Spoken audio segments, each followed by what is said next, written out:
our first look at my exclusive interview with James Comey. Of course, he was the FBI director fired by President Trump. That was an event that shook Washington, sparked the appointment of special counsel Robert Mueller. The White House has attacked Comey, calling him a liar, but a new ABC News poll out this morning suggests Americans 48 to 32% find James Comey more believable than the president. And a lot of headlines from Comey's new book this morning, including John Kelly calling President Trump dishonorable for firing Comey, and the former FBI director even comparing the president to a mob boss. Very strong words. He did that time and time again. He also writes that the president is unethical, untethered to truth. And guys, he went even farther in the interview. I spent several hours this week with him. It was such an intense experience. I couldn't believe at times what I was hearing, and Comey said he could not believe what he was saying. Startling and unprecedented judgments from a former FBI director about a sitting president.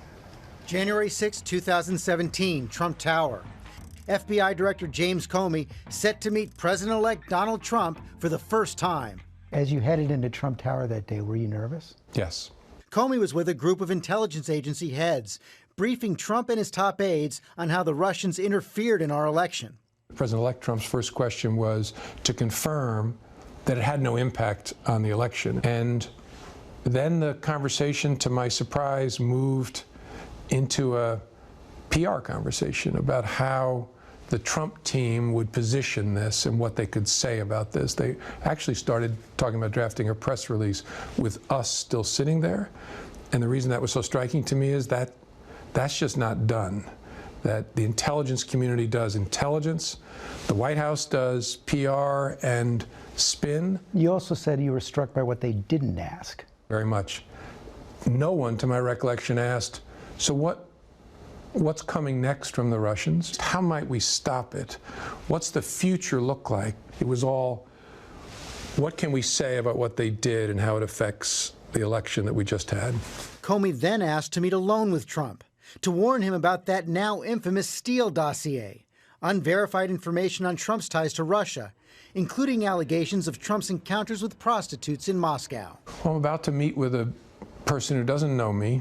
He's just been elected President of the United States.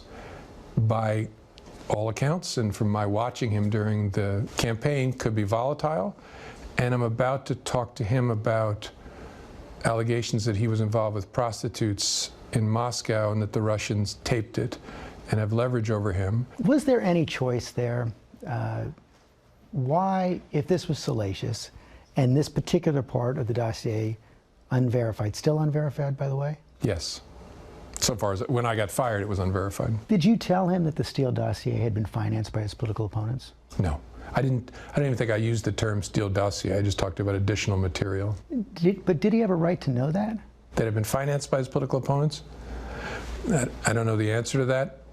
It wasn't necessary for my goal, which was to alert him that we had this information. How graphic did you get? I think as graphic as I needed to be. I started to tell him about the allegation was that he had been involved with prostitutes in a hotel in Moscow in 2013 during a visit for the Miss Universe pageant, and that the Russians had filmed the episode. And he interrupted very defensively and started talking about it. You know, do I look like a guy who needs hookers? And I assumed he was asking that rhetorically. I didn't answer that, and then I just moved on and explained, sir, I'm not saying that we credit this.